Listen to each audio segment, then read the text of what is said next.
Uno de los aspectos más chocantes del ministerio terrenal de nuestro Señor Jesucristo es que no tuvo muchos frutos visibles. Los líderes religiosos de la nación no creyeron en Él, y las multitudes que le seguían, la mayoría de ellos no andaba detrás del evangelio, andaban detrás de algún beneficio temporal.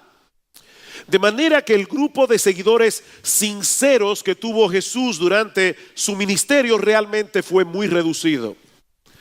A pesar de que nunca nadie ha predicado la palabra como Él, nunca nadie ha hecho los milagros que Él hizo. Y la pregunta es, ¿por qué? ¿Por qué un ministerio tan poderoso tuvo aparentemente tan pocos resultados?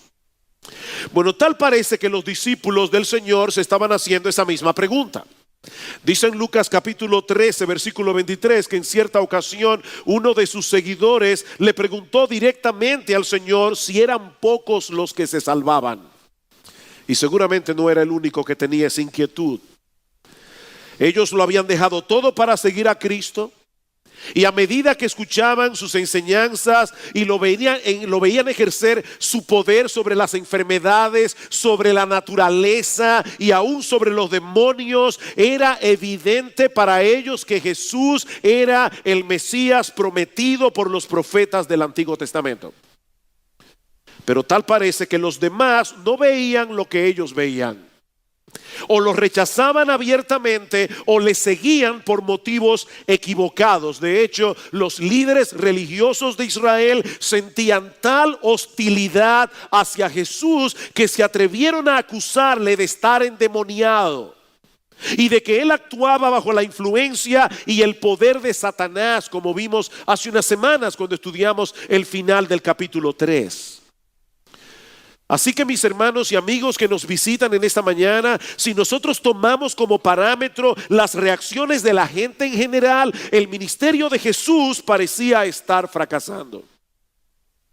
Y es en ese contexto que el Señor comparte una serie de parábolas conocidas como las parábolas del reino, y de la cual forma parte la parábola del sembrador que vamos a estudiar en el día de hoy. Mis hermanos, la enseñanza de esta parábola es de suprema importancia para la iglesia.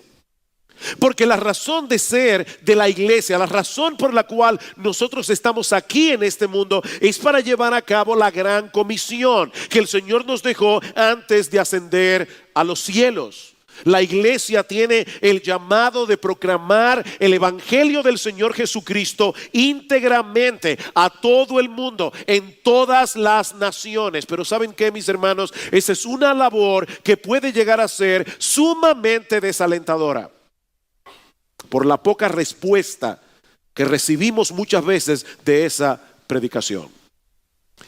De ahí la importancia de esta parábola. Esta parábola nos ayuda a entender por qué la gente reacciona como reacciona cuando escucha la predicación de la palabra de Dios. Y al mismo tiempo nos prepara para tener una expectativa realista de los frutos que nosotros podemos esperar cuando compartimos con otros el mensaje del evangelio. Es interesante notar que en el pasaje paralelo en el Evangelio de Mateo vemos que esta parábola fue pronunciada por el Señor el mismo día en que los escribas lo acusaron de estar endemoniado. Así que hay una relación entre una cosa y la otra, como veremos en un momento. El Señor acaba de salir de la casa donde ocurrió este incidente, se dirige de nuevo hacia el mar de Galilea, y Marcos nos dice que se reunió tanta gente a su alrededor que tuvo que tomar una barca para usarla como púlpito flotante. El Señor era muy creativo y predicaba desde cualquier lugar. Ahora recuerden que en el Evangelio de Marcos usualmente las multitudes no son presentadas en una forma positiva.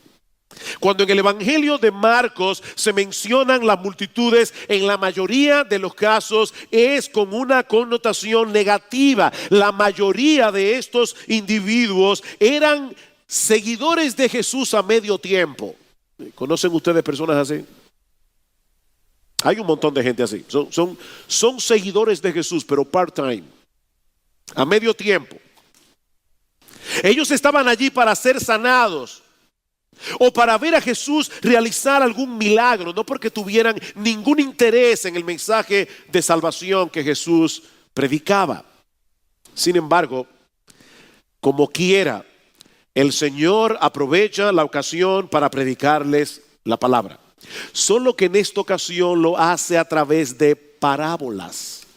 Marcos capítulo 4, versículo 1. Otra vez comenzó Jesús a enseñar junto al mar y se reunió alrededor de él mucha gente, tanto que entrando en una barca se sentó en ella en el mar y toda la gente estaba en tierra junto al mar y les enseñaba por parábolas muchas cosas.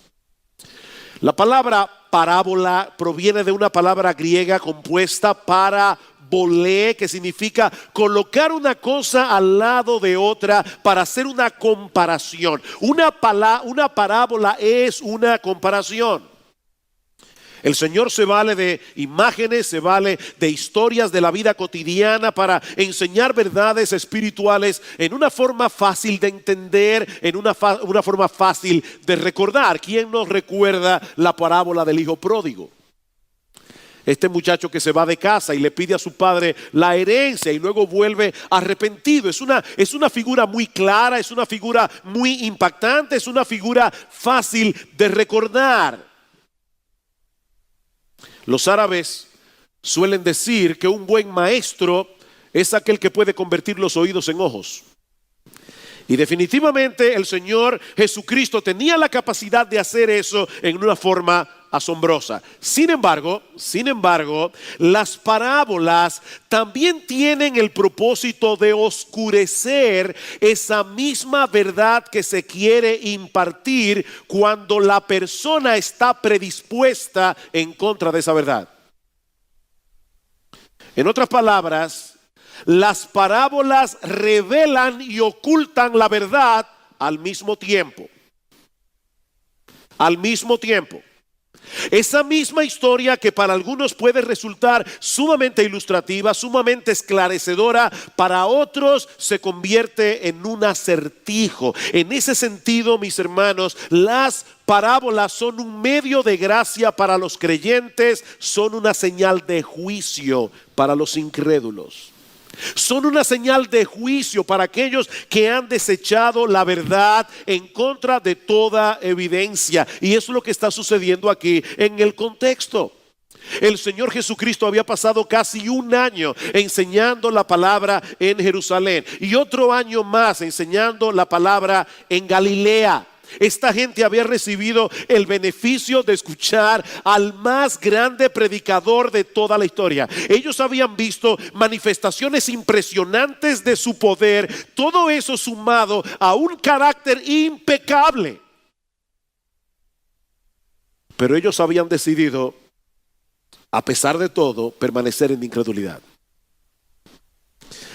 Unos rechazándole abiertamente y aún acusándole de estar endemoniado, otros siguiéndole por motivos equivocados. Ellos querían a un Mesías que les resolviera sus problemas más inmediatos, pero ellos no querían a un Salvador que los librara del dominio del pecado, y mucho menos a un Señor al cual tener que someterse. Y ahora Cristo está trayendo juicio sobre ellos al hablarles por parábolas. En el pasaje paralelo, en el Evangelio de Mateo, dice que a partir de ese momento el Señor solo hablaba con esta gente en parábolas. Dice, todo esto habló Jesús por parábolas a la gente, y sin parábolas no les hablaba. Ellos escuchaban la historia, pero ellos no podían entender su significado, incluyendo la parábola del sembrador. Y hermanos, yo sé que esta parábola es muy conocida. Yo sé que la mayoría de ustedes aquí conocen lo que esa parábola significa, porque el mismo Cristo la interpreta a partir del versículo 14.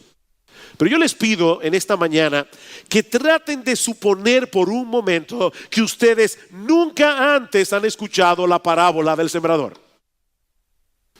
Yo les pido que traten de setear o resetear sus mentes para que escuchen esta palabra o esta parábola como si fuera la primera vez. Versículo 3. He aquí el sembrador salió a sembrar. Y por favor, no se imaginen a un sembrador del día de hoy. En Israel un sembrador salía por los campos, tenía una bolsa con las semillas en su cintura y entonces él echaba las semillas al viento. De hecho, ustedes conocen la palabra broadcasting, se usa mucho para la radio. Bueno, esa palabra broadcasting no se usaba, no viene del mundo de la radio, viene del mundo de la agricultura, porque significa esparcir. El sembrador salía por los campos y esparcía la semilla en el campo. Y probablemente cuando el Señor Jesucristo estaba hablando con la multitud, ellos podían ver algún sembrador por ahí haciendo esta labor. El sembrador salió a sembrar. Y al sembrar aconteció que una parte cayó junto al camino y vinieron las aves y la comieron. En Israel los campos no tienen verjas o no tenían verjas en aquella época. De hecho, yo recuerdo cuando era pequeño que mi padre, que vivió en Palestina hasta ser un adulto, nos contaba que en Belén, la ciudad donde él vivió, los campos no tenían verjas.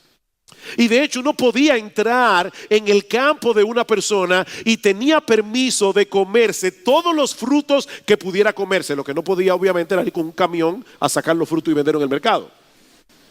Pero los campos en Israel no tenían verja, estaban simplemente divididos por unos caminos de 3 pies de ancho, y con la pisada constante de las personas, esos caminos se ponían duros como el concreto. Y cuando la semilla caía allí, venían las aves y se la comían. Por eso se usaban espantapájaros, ¿verdad? Para que las aves no se comieran las semillas. Pero otra parte cayó en pedregales. No se imaginen a una tierra llena de piedras. La idea aquí es una tierra rocosa donde hay poca tierra encima, cae la semilla, brota rápidamente, pero como hay piedra debajo, hay muchas piedras en Israel. De hecho, los escribas decían y los fariseos, que los rabinos, que cuando los ángeles salieron a regar las semillas del mundo entero, uno de ellos tropezó y la mayor parte cayó en Israel. Es una tierra muy pedregosa. Así que cuando la semilla caía ahí, caía en ese terreno, brotaba rápido, pero también se secaba rápido. Dice, otra parte cayó en pedregales donde no tenía mucha tierra y brotó pronto porque no tenía profundidad de tierra. Pero salido el sol se quemó y porque no tenía raíz se secó. Otra parte cayó entre espinos. Las zarzas, que eran muy comunes, de las cuales se hizo la corona de espinas del Señor. Y los espinos crecieron y la ahogaron y no dio fruto, pero otra parte cayó en buena tierra y dio fruto, pues brotó y creció y produjo a 30, a 60 y a 100 por uno. Esto debe haber sido muy chocante para los judíos. Al Señor le encantaba chocar a su auditorio con cosas que eran fuera de lo normal, porque una siembra que fuera muy productiva en Israel daba un promedio de 7.5 por 1. Una demasiado buena, 10%. Pero esta siembra fue increíble, porque la semilla que menos fruto dio produjo a 30 por 1. Ahora bien, ¿qué significa todo esto? Yo les pedí hace un momento, traten de oír esta parábola por primera vez. Reseteen sus mentes. Ustedes están escuchando esto por primera vez. Sin la explicación que el Señor da más adelante, esta parábola parece una clase de agricultura para domis, para principiantes. Todo lo que el Señor está describiendo aquí era increíblemente familiar para esta gente, porque lo habían visto un montón de veces en los campos de Galilea. Pero ¿cuál es la enseñanza espiritual de esta parábola? Bueno, eso es lo que el Señor explica a sus discípulos a partir del versículo 14. Pero antes de llegar allí, Él quiere que sus discípulos entiendan a qué se debe ese cambio en su metodología. ¿Por qué de repente Jesús comienza a hablar en parábolas? Versículo 10. Cuando estuvo solo, los que estaban cerca de Él con los 12 le preguntaron sobre la parábola. Recuerdan que en el versículo 1 dice que había una gran multitud que se había congregado alrededor del Señor en aquel día. Bueno, ahora el Señor está solo con los 12 y unos cuantos discípulos más. Y es a ellos únicamente a quienes Él explica el significado espiritual de esta parábola. Versículo 11, y les dijo: a vosotros os es dado saber el misterio del reino de Dios. El misterio del reino de Dios. Un misterio es una verdad que solo puede ser conocida si Dios la revela. Es una verdad que solo se puede conocer por medio de la revelación de parte de Dios. De manera que lo que el Señor está diciendo aquí es que las enseñanzas del reino estaban destinadas únicamente para aquellos que ya estaban en el reino. Estaba destinada para aquellos que ya se habían sometido voluntaria y gozosamente a la autoridad de Dios. Versículo 11. A vosotros os es dado saber el misterio del reino de Dios, mas a los que están fuera, por parábolas todas las cosas. ¿Para qué? Para que viendo vean y no perciban, y oyendo oigan y no entiendan, para que no se conviertan y les sean perdonados los pecados. Este es un texto duro. El Señor está citando aquí un pasaje de Isaías capítulo 6, versículo 9. Un pasaje que describe perfectamente a estos judíos incrédulos a quienes el Señor les estaba hablando por parábolas. Ellos rechazaron el mensaje del evangelio cuando Cristo se los predicó con toda claridad. Y a pesar de todas las evidencias que señalaban a Jesús como el Mesías prometido en el Antiguo Testamento, ellos decidieron rechazarle a Él a pesar de toda evidencia, y ahora estaban sufriendo las consecuencias de su dureza. Eso es básicamente lo que este texto significa. Y mis hermanos, yo les pido, por favor, nunca traten de suavizar las palabras duras de Jesús. No salgan en defensa de Jesús, porque lo que Él está diciendo aquí es exactamente lo que Él quiere decir. Que el pecador que decide endurecer su corazón contra Dios una y otra vez al escuchar el evangelio puede terminar traspasando una línea que solo Dios conoce, en el que ya no haya ningún evangelio que escuchar, sino únicamente palabras de juicio. Por si acaso, nosotros no sabemos cuándo una persona ha traspasado esa línea, y no debemos jugar a ser Dios.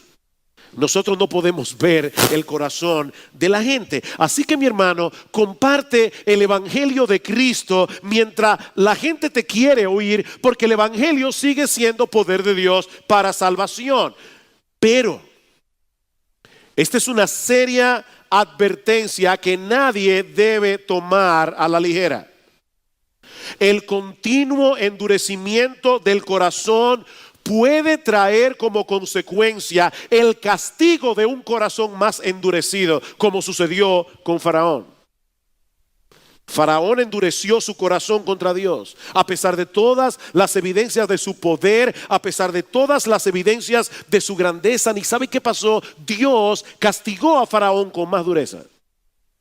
Endureció su corazón endurecido. Requete endureció el corazón que él había decidido endurecer. Ese es el propósito de las parábolas. Ese es el propósito de las parábolas.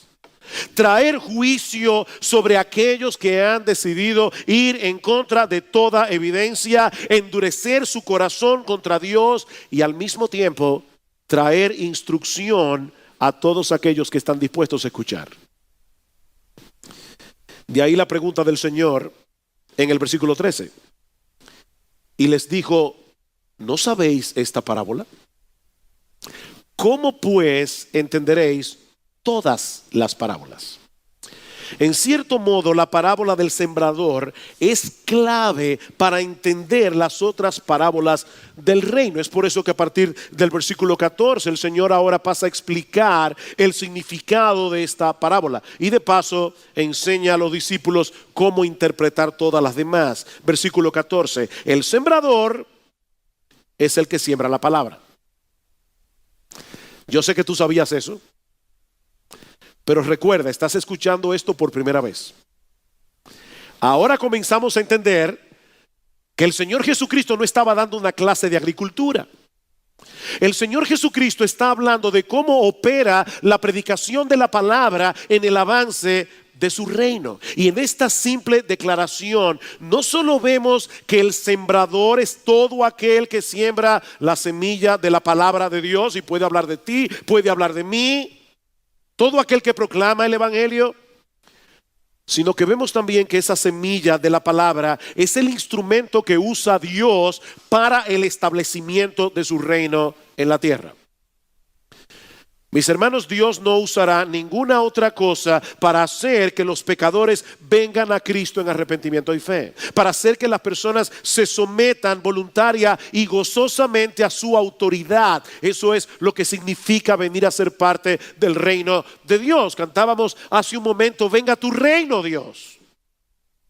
¿Cómo va a venir el reino de Dios? ¿Cómo pecadores rebeldes, endurecidos en sus corazones, que no quieren someterse a la autoridad de Dios, cómo esas personas van a pasar del reino de las tinieblas al reino de su amado Hijo? ¿Cómo estas personas se van a someter gozosa y voluntariamente a esa autoridad que ellos rechazan con todas las fuerzas de su corazón? ¿Cómo va a suceder eso? A través de la predicación de la palabra. A través de la predicación. Recuerden, hermanos, cuál es la problemática con la que el Señor está lidiando aquí. Los pocos frutos visibles de su ministerio. Era importante que sus discípulos entendieran que el problema no estaba en la metodología de Jesús. Era importante que sus discípulos entendieran que el problema no estaba en el tipo de semilla que Jesús estaba usando. El problema está en el corazón, que es el terreno donde la palabra es sembrada. Noten el versículo 15. Estos son los de junto al camino, en quienes se siembra la palabra, pero después que la oyen, enseguida viene Satanás y quita la palabra que se sembró en sus corazones. Ahí está el problema. El problema está en el corazón. Yo voy a explicar este texto en un momento, pero lo que quiero resaltar ahora es que hay 4 terrenos aquí donde cae la palabra, pero solo uno de esos terrenos fructifica. La misma palabra, el mismo predicador, pero resultados diferentes. ¿Por qué? ¿Porque hay algún problema en la semilla? ¿O hay algún problema en la metodología de siembra? No, el problema no está en la semilla, no está en el sembrador, el problema está en el corazón humano. Y mis hermanos, si no entendemos eso, ¿saben lo que va a ocurrir? Y de ahí, ¿por qué es tan importante entender esta parábola?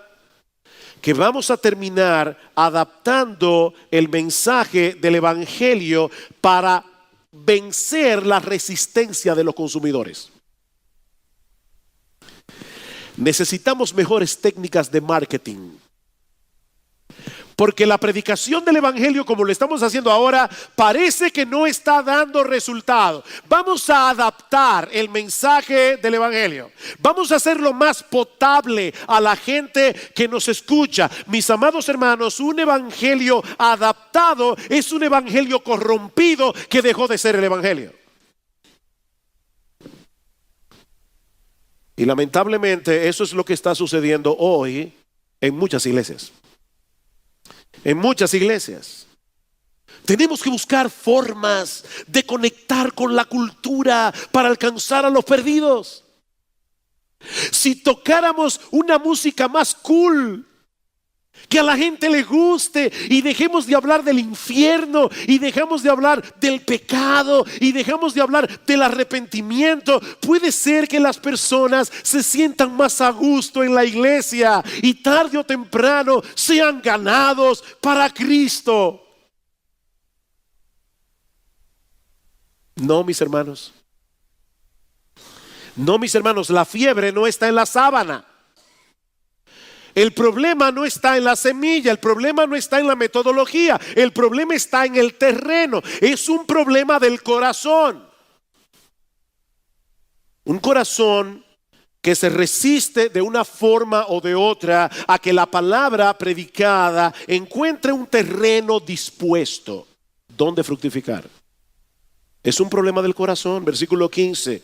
Estos son los de junto al camino, en quienes se siembra la palabra, pero después que la oyen, enseguida viene Satanás y quita la palabra que se sembró en sus corazones. ¿Saben, mis hermanos, qué es lo que el Señor nos está enseñando aquí?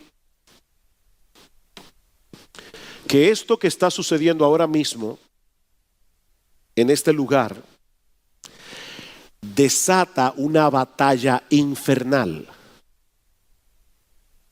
Hermanos, no piensen ni por un momento que cuando nosotros venimos a la iglesia, el diablo y los demonios se quedan afuera. Porque eso no es así. Cuando la palabra de Dios está predicada, se desata una batalla infernal. Satanás y sus demonios tienen sus ojos puestos en todo lugar donde el evangelio esté siendo proclamado con fidelidad. Él está buscando corazones endurecidos para arrebatar de inmediato la palabra que escuchan. Satanás aborrece la palabra predicada porque él conoce el poder de esa palabra obrando en el corazón del hombre. Por eso se mantiene vigilante para ver dónde están esos corazones endurecidos, donde la palabra se queda en la superficie para arrebatarla de inmediato antes de que esa palabra pueda obrar y cambiar ese corazón de piedra en un corazón de carne. Satanás sabe que el evangelio puede hacer eso. Esos individuos están aquí mientras se predica la palabra, pero ellos no tienen la disposición de escuchar lo que Dios tiene que decirles. Y cada vez que se sienten convictos de pecado, ellos tienen un mecanismo de defensa. De inmediato comienzan a evaluar la calidad o el estilo de la predicación, o buscan la manera de justificarse a sí mismos. Y tan pronto termina el mensaje, Satanás se encargan de que olviden por completo todo lo que escucharon. El texto dice: enseguida viene Satanás, de inmediato viene Satanás. Ese es el corazón endurecido. Nada los mueve, ni los terrores del juicio de Dios, ni la dulzura de la gracia en la persona de Cristo. Nada los mueve. Pero luego está el terreno del corazón superficial. Versículo 16. Estos son asimismo los que fueron sembrados en pedregales, los que cuando han oído la palabra, al momento la reciben con gozo. Estos escuchan la palabra, al principio dan la impresión de que algo está sucediendo en ellos, de que van a responder adecuadamente a la predicación del evangelio, porque ellos reciben la palabra con gozo. Tal vez son personas que están luchando con un montón de problemas en su vida. Y cuando escuchan el mensaje de la palabra, ellos presuponen que por fin encontraron algo que les va a ayudar a experimentar esa alegría, ese bienestar, esa felicidad que siempre han querido tener.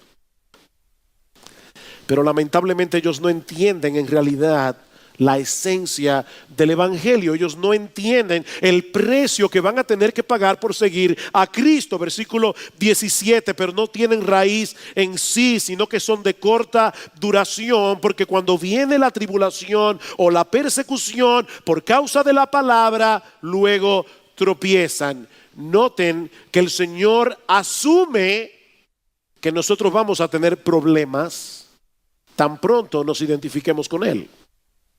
Él no dice tal vez vengan problemas, Él dice cuando vengan los problemas, porque van a venir. Y cuando eso ocurre, esta persona superficial se da cuenta de que la vida cristiana no era lo que él pensaba. Y mis hermanos, esto nos enseña algo importante cuando prediquemos el evangelio a otras personas. Nunca debemos evaluar la genuinidad de una profesión de fe basándonos únicamente en el gozo que una persona parece tener. Porque estas personas superficiales reciben la palabra con gozo. Si no da señales de haber experimentado un verdadero arrepentimiento por su pecado, y si su confianza en Cristo solo se manifiesta cuando las cosas le están saliendo bien, existe la posibilidad de que esa persona no haya entendido todavía el mensaje del evangelio y sus implicaciones. Yo no sé cuántas personas han pasado por esta iglesia que llegaron con un ímpetu increíble y con ese mismo ímpetu salieron por la otra puerta cuando comenzaron a darse cuenta lo que significa seguir a Cristo en un mundo que le aborrece, en un mundo que es completamente hostil hacia el Señor y hacia los suyos. La fe verdadera se fortalece en medio de la aflicción. La fe verdadera se fortalece en medio de las dificultades. Nosotros somos como esos perritos que están jugando con el hueso. ¿Ustedes han visto eso? Hay perritos que están jugando con un hueso. Trata de quitarle el hueso y usted verá cómo se aferran al hueso con todas las fuerzas de su mandíbula. Pero hay muchos creyentes que a veces están jugando con su cristianismo hasta que viene la aflicción. Y entonces se aferran a su fe como un perro a su hueso. Es en esos momentos cuando nosotros vemos los frágiles que somos y la necesidad que tenemos de aferrarnos a nuestro Salvador. Pero esas mismas pruebas y aflicciones que fortalecen la fe del verdadero creyente son usadas por Dios para poner en evidencia la falsa profesión de fe de aquellos que creen, pero no creen. Dios usa las aflicciones para purificar a su iglesia. Luego tenemos el terreno de los corazones distraídos. Versículo 18. Estos son los que fueron sembrados entre espinos, los que oyen la palabra, pero los afanes de este siglo y el engaño de las riquezas, literalmente las distracciones de esta era presente y las codicias de otras cosas entran y ahogan la palabra y se hace infructuosa. Una de las facultades que los seres humanos tenemos de fábrica es la capacidad de desear algo, desear cosas. Constantemente estamos deseando cosas que son legítimamente deseables. Dios puso en nosotros una inclinación natural hacia aquellas cosas creadas por Él para el deleite y el beneficio del hombre. Hermanos, Dios nos puso papilas gustativas para que nosotros podamos comer con alegría. No somos como las vacas que comen hierba y se acabó. Y ellas no distinguen una hierba gourmet de una hierba común. Pero nosotros no somos así. Nosotros tenemos cientos y miles de papilas gustativas para poder comer con gusto. Dios nos hizo así. Amén, qué bueno que Dios nos hizo así. Así que no hay nada de malo en desear algo hermoso, no hay nada de malo en desear algo deleitoso, como no hay nada de malo en el hecho de anhelar tener con otros seres humanos relaciones significativas, relaciones duraderas. Mis hermanos, eso es parte de nuestra humanidad creada a la imagen y semejanza de Dios. El problema surge cuando comenzamos a mirar hacia esas cosas como la fuente primaria de nuestra seguridad, como la fuente primaria de nuestro bienestar, como la fuente primaria de nuestro propósito en la vida, como la fuente primaria de nuestra identidad. Cuando esos deseos comienzan a dominar el corazón de esa manera, la palabra palabra de Dios queda sepultada bajo los escombros de nuestros ídolos y no puede fructificar de ninguna manera. Es imposible que una persona viva bajo la influencia del sistema de valores que esta sociedad promueve y que al mismo tiempo pueda recibir la palabra en su corazón. Eso no puede ser. Ese sistema de valores tiende a producir corazones ansiosos, corazones agitados, en los que la semilla de la palabra no puede germinar, no puede producir frutos. Pero hay un terreno adicional en la parábola y que podemos llamar el terreno del corazón que fructifica, versículo 20. Y estos son los que fueron sembrados en buena tierra, los que oyen la palabra y la reciben y dan fruto a 30, a 60 y a 100 por uno. ¿Vieron la secuencia, hermanos? ¿Vieron la secuencia? Ellos escuchan, ellos reciben y ellos dan fruto. Estas son las personas que vienen a la iglesia con un corazón humilde, con una conciencia profunda de la necesidad que tienen de la gracia de Dios.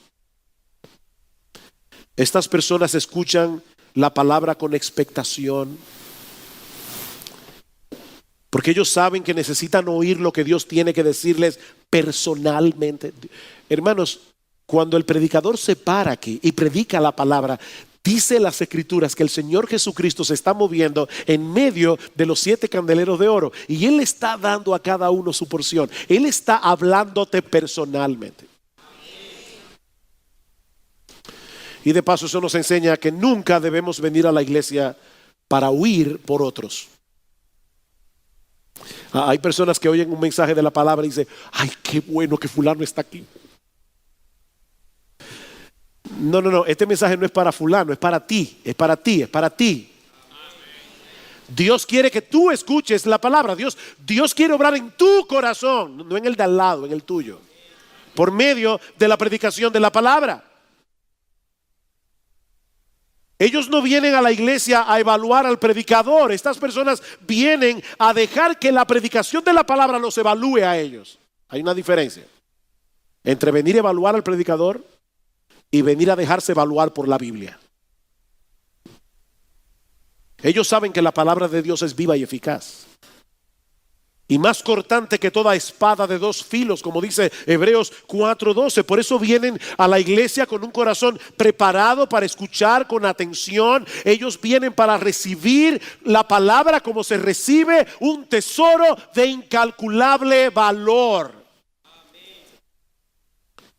Y como resultado de hacer eso, dan fruto, dice el Señor. Un fruto extraordinario. A 30 por uno, a 60 por uno, a 100 por uno. Ellos dan fruto de arrepentimiento. Ellos dan fruto de ver su pecado con los ojos de Dios. Ellos dan fruto de verdadera fe en Cristo. Ellos dan fruto de ver a Cristo como un tesoro incalculable. Ellos dan fruto de anhelar y desear que el reino de Dios venga con poder. Ellos dan fruto. De manera que lo que hace la diferencia, hermanos, no es la semilla, no es el estilo del sembrador, es el terreno en el que esa palabra es sembrada. Pero aquí viene la parte difícil de esta parábola. ¿Saben cuál es el problema? El problema es que todos traemos de fábrica un corazón indispuesto para que la semilla penetre y fructifique. Por favor, que ningún creyente aquí piense: tú ves, claro, yo tenía un corazón tierno, abonado. Vine a la iglesia, escuché la palabra y aquí estoy dando frutos. No, mi hermano, olvídate de eso. O tú llegaste aquí con un corazón endurecido, o tú llegaste aquí con un corazón distraído, o tú llegaste aquí con un corazón superficial. ¿Saben qué fue lo que hizo la diferencia? Dios hizo la diferencia. Dios hizo la diferencia. Escuchen lo que dice Dios a su pueblo Israel en Ezequiel capítulo 36 versículo 25: esparciré sobre vosotros agua limpia y seréis limpiados de todas vuestras inmundicias, y de todos vuestros ídolos os limpiaré. Os daré corazón nuevo y pondré espíritu nuevo dentro de vosotros, y quitaré de vuestra carne el corazón de piedra, y os daré un corazón de carne, y pondré dentro de vosotros mi espíritu, y haré que andéis en mis estatutos y guardéis mis preceptos y los pongáis por obras. Fue Dios, el cardiólogo celestial, el que hizo esa operación de corazón abierto para que tú pudieras ahora recibir la palabra.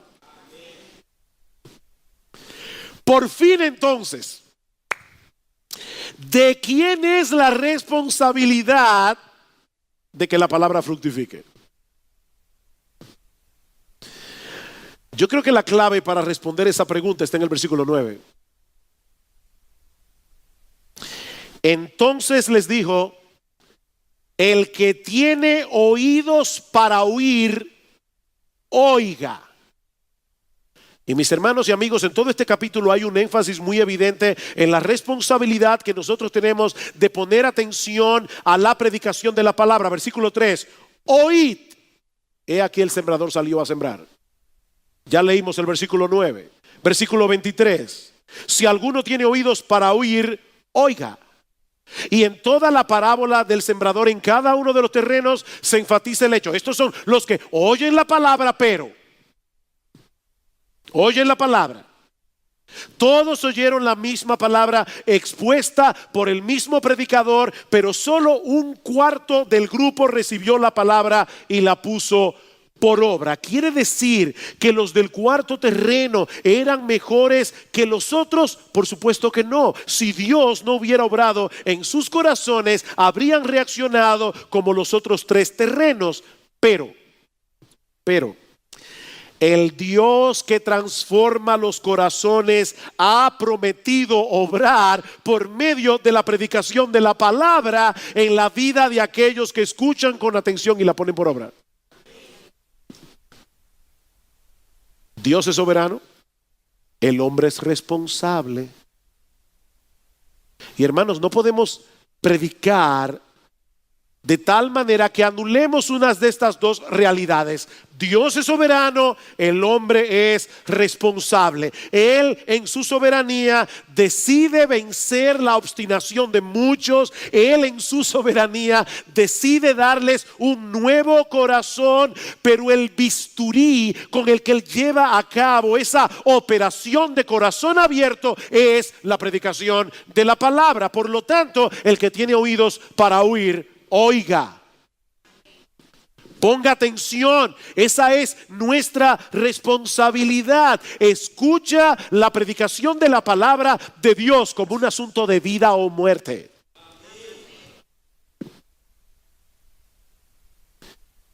Y pídele al Señor mientras la escuches que Él transforme tu corazón de piedra en un corazón de carne. Pídeselo al Señor. Pídele al Señor que desarraigue de ti el deseo por las cosas de este mundo que son como espinos que ahogan la palabra. Pídele al Señor que te conceda en esta misma hora arrepentimiento y fe, porque a final de cuentas ese es el punto aquí. Marcos capítulo 1 versículo 14: después que Juan fue encarcelado, Jesús vino a Galilea predicando el evangelio del reino de Dios. Esto es cuando Jesús no estaba hablando en parábolas, Él estaba hablando claramente, llanamente, y su mensaje era muy sencillo. El tiempo se ha cumplido, el reino de Dios ya está aquí, arrepentíos y creed en el evangelio. Arrepiéntanse de su pecado, aborrezcan su vida pasada, Comiencen a ver vuestro pecado por primera vez en vuestras vidas como el más grande de vuestros problemas, pero al mismo tiempo miren lo que Dios ha hecho. Escuchen con atención el anuncio del evangelio, que el Dios de los cielos, el Dios soberano, el Dios todopoderoso decidió salvar al hombre a través de la muerte de su propio Hijo. Esa es la buena noticia del evangelio, que hay salvación en Cristo para todo aquel que cree. Pídele al Señor que obre en tu corazón. Escucha la predicación con atención y pídele a Él que te dé la gracia de la fe y del arrepentimiento.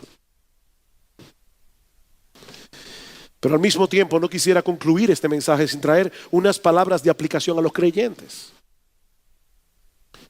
Queridos hermanos, no se cansen de predicar el evangelio.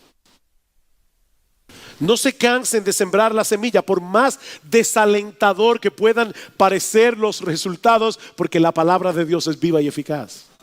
La palabra de Dios es viva y eficaz. Debemos sembrar la palabra con paciencia y dejar los resultados en las manos de Dios, que ha prometido obrar a través de la predicación de la palabra. Más adelante, y lo veremos dentro de unas semanas, otra de las parábolas aquí es la del versículo 26. Decía además: así es el reino de Dios, como cuando un hombre echa semilla en la tierra y duerme y se levanta de noche y de día, y la semilla brota y crece sin que él sepa cómo.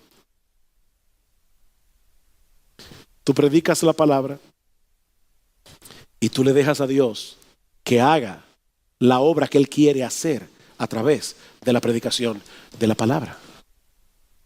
Hace un tiempo compartía con la iglesia el testimonio de un siervo del Señor cuyo padre es un predicador muy reconocido en esta época. Pero este muchacho se separó de la fe que le enseñaron en casa y comenzó a vivir perdidamente. Y en cierta ocasión, ya viviendo fuera de casa, una compañera de trabajo le envió un mensaje por la computadora y le citaba un texto de Romanos. Y él se queda pensando: ¿dónde está ese texto que esta joven me está citando? Así que él decide llegar a casa y comenzar a leer el libro de Romanos. Pero antes pasó por una licorería, compró una botella de alcohol, luego pasó por otro lugar y compró un paquete de marihuana. Así que llegó a la casa, comenzó a beber alcohol, comenzó a fumar marihuana y a leer la carta de Pablo a los romanos. Y dice este joven: cuando yo iba allá como por el capítulo 10, estaba borracho, endrogado y convertido.